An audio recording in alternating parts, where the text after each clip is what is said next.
Halo, selamat pagi. Bagaimana kabar kalian? Semoga kalian dalam keadaan sehat, semangat, dan bahagia. Perkenalkan, nama Bapak Untung Mahulai.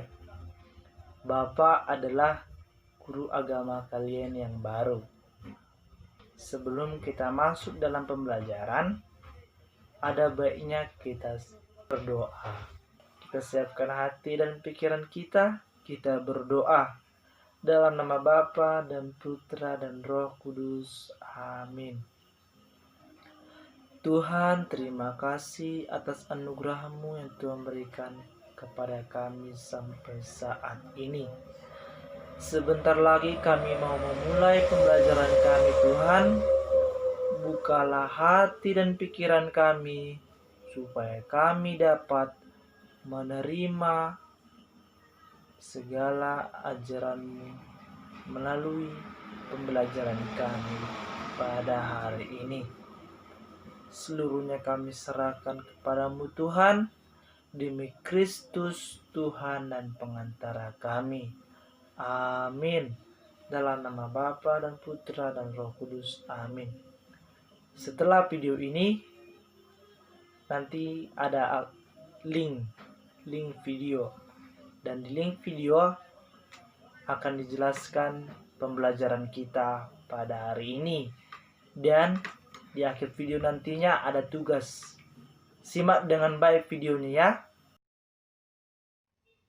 Baiklah anak-anak, kita masuk dalam pembelajaran Yesus mewartakan kerajaan Allah dengan kata-kata. Yesus mewartakan kerajaan Allah dengan kata-kata. Tujuan pembelajaran kita pada hari ini dan pada pertemuan kedua nantinya yaitu kita dapat mengungkapkan sabda Yesus yang mengesankan. Mengungkapkan sabda Yesus yang mengesankan. Lalu kita dapat memberi contoh kata-kata positif yang dapat membangun persaudaraan dalam pergaulan.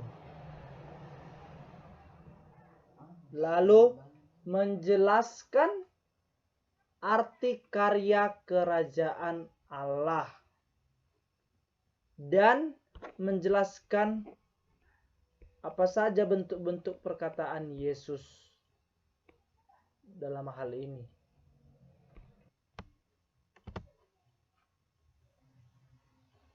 Sebagai makhluk sosial, setiap orang menjalin relasi dengan sesamanya. Siapakah makhluk sosial itu? Yaitu manusia. Manusia yang tinggal di tengah-tengah dunia yang saling membutuhkan dan terikat. Maka dikatakanlah manusia itu makhluk sosial. Salah satu syarat dalam hidup berelasi itu dengan sesama adalah saling percaya. Kepercayaan tidak terjadi dengan sendirinya, tetapi perlu berbagai upaya.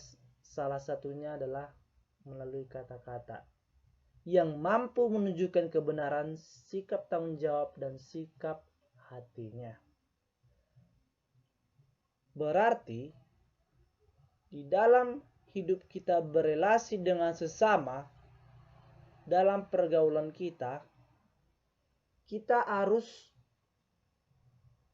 menunjukkan dan mampu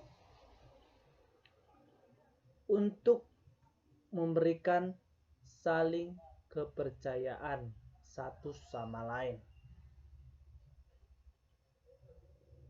Dalam kata-kata yang kita ungkapkan kepada seseorang, bagaimana cara kita memberikan informasi itu harus menjadi yang fakta. Katanya tadi harus mampu menunjukkan kebenaran. kebenaran maksudnya seperti tadi, fakta, nyata, bisa dapat kita pahami, kita amati ataupun dibayangkan oleh pendengar dari informasi yang kita berikan. Sebagai contoh yang mampu menunjukkan kebenaran, kita memberikan informasi kepada seseorang bahwa di dalam berdoa harus menggunakan tanda salib yang benar, yaitu di dalam nama Bapa di atas dahi, di dalam nama Putra di dada, di dalam nama Roh Kudus di kiri, dan di dalam amin di sebelah kanan. Menunjukkan kebenaran, bisa kita pahami, kita lihat, dan nyata. Itulah sebagai contohnya. Sikap tanggung jawab. Maksudnya, sikap tanggung jawab kita itu memberikan informasi kepada seseorang, terlebih pendengar, kita tanggung jawab akan hal yang kita katakan kepadanya. Kita tanggung jawab bahwa kita bisa menunjukkan bahwa informasi itu benar, begitu. Bisa kita memberikan bukti-bukti. Itulah sikap tanggung jawab itu. Dan sikap hatinya. Maksudnya sikap hatinya ini mau menunjukkan bahwa dari informasi atau kata-kata yang kita berikan kepada pendengar benar dari hati kita, bahwa apa yang kita berikan, informasi yang kita berikan itu sungguh-sungguh gitu. Itulah maksudnya bahwa di dalam berelasi harus menunjukkan rasa saling percaya. Yesus mewartakan karya kerajaan Allah melalui kata-kata. Kisah perumpamaan yang sering dikatakan Yesus kepada pengikutnya itu berisikan kata-kata yang meneguhkan, kata-kata yang menyembuhkan, serta kata-kata yang menegur. Di dalam perumpamaan yang selalu dikatakan oleh Yesus, selalu ada kata-kata yang meneguhkan. Bagaimana meneguhkan ini? Meneguhkan bagi mereka yang mendengarkan bahwa ada harapan, begitu. Lalu kata-kata yang menyembuhkan, maksudnya kata-kata yang menyembuhkan itu contohnya orang yang terluka karena sesuatu hal, kita memberikan semangat. Berarti kita sudah menyembuhkan dari kepedihannya, dari apa yang dialaminya. Banyak hal yang selalu diberikan oleh Yesus dalam perumpamaannya itu, serta kata-kata yang menegur. Dan banyak kata-kata yang menegur ini yang dikatakannya dalam perumpamaan bagi orang Farisi, orang-orang imam. Itulah yang menegur bahwa apa yang mereka buat belum tentu benar. Sering itu dikatakan dalam perumpamaan. Karya kerajaan Allah yang Yesus wartakan adalah karya keselamatan dengan mujizat.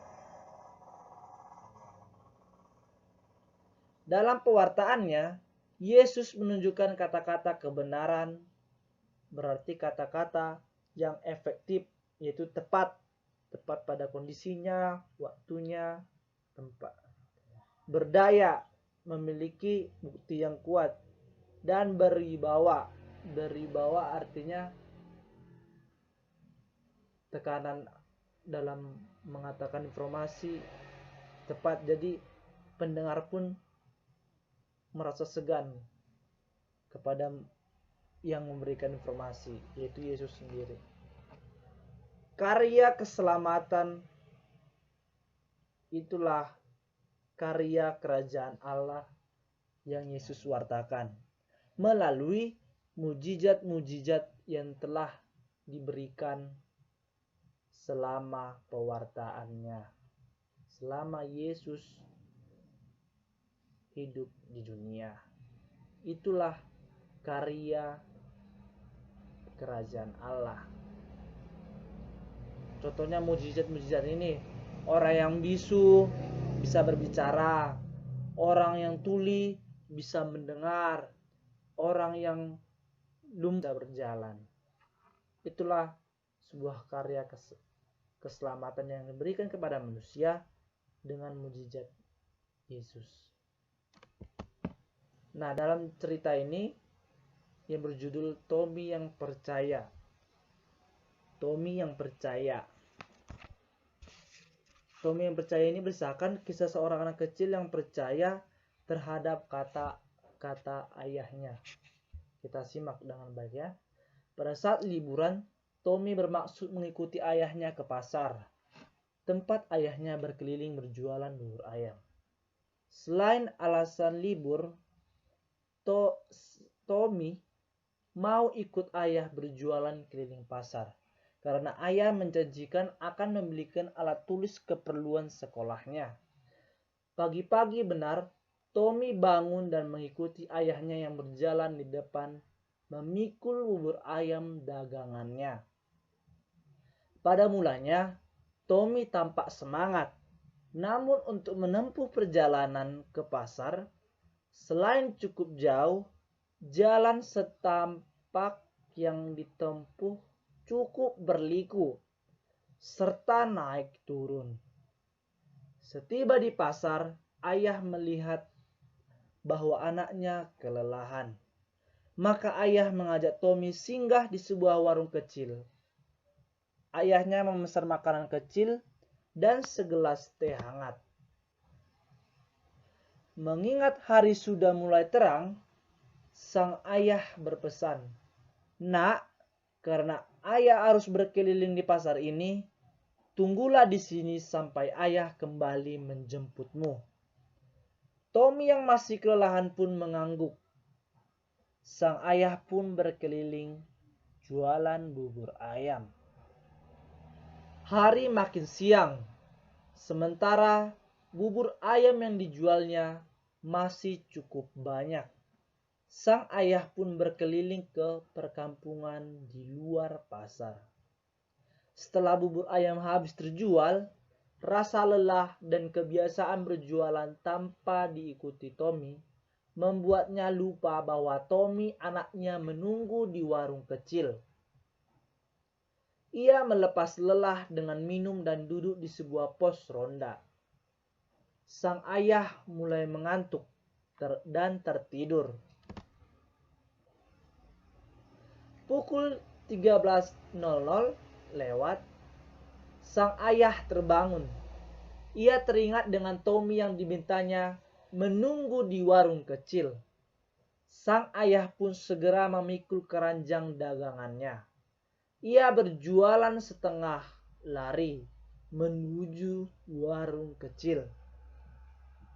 Melihat ayahnya datang, Tommy yang terduduk lesu mulai tersenyum dan menyambut ayahnya.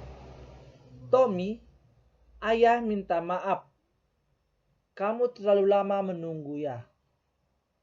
"Ayah mengira kamu sudah pulang," kata ayahnya. Meskipun harus menunggu lama, Tommy percaya ayah akan datang, jawab Tommy dengan gembira. Sang ayah pun terharu dan memeluk Tommy. "Ayo kita makan dulu. Setelah itu ayah belikan alat tulis untuk keperluan sekolah." Begitulah cerita si Tommy yang percaya kepada ayahnya.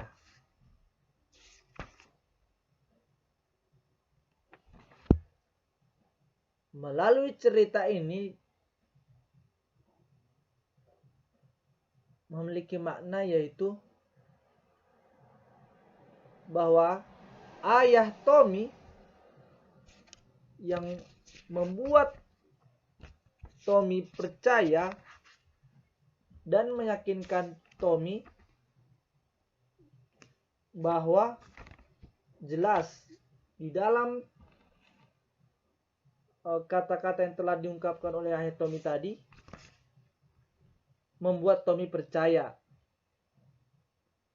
yaitu Tommy ikut ayahnya ke pasar karena dia sedang berlibur dan ayahnya berjanji bahwa akan membelikan alat tulis keperluan sekolahnya. Makanya tadi Tommy ikut untuk menemani ayahnya berjualan bubur ayam. Lalu Tommy percaya kepadanya bahwa apa yang dikatakan ayahnya benar. Dan ketika Tommy di tempat menunggunya warung kecil tadi dijumpai oleh ayahnya dengan penuh terharu. Dan ayahnya sangat dipercaya oleh Tommy karena apa yang dijanjikan ayahnya kepada Tommy selalu dibuktikan oleh ayahnya. Begitulah cerita Tommy itu.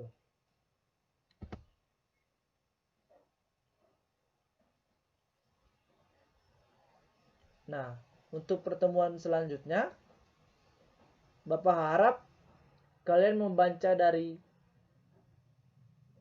Injil Matius 8 ayat 5-13 dan Matius 12 ayat 22-28. Demikian pertemuan kita pada hari ini. Sekian dan terima kasih.